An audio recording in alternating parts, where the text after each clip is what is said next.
Agriculture is Georgia's #1 industry, and today the governor signed a new law that he says will protect our farmers and your food. But Atlanta News First reporter Abby Casores found some lawmakers are questioning one law that could be challenged in court.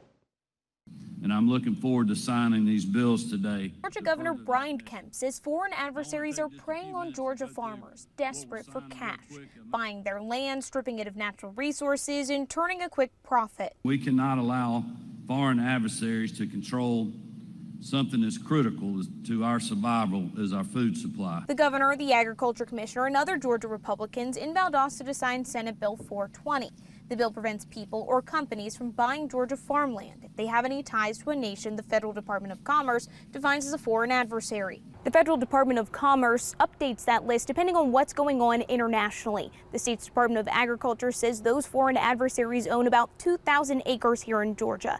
That's about twice the size of the University of Georgia's main campus. After the law goes into effect, it would be a felony if anyone with citizenship in one of those countries tries to buy agricultural land or non-residential land near a military base. How this will be enforced is unclear. It doesn't just include China, but really they were explicit about saying this is about China.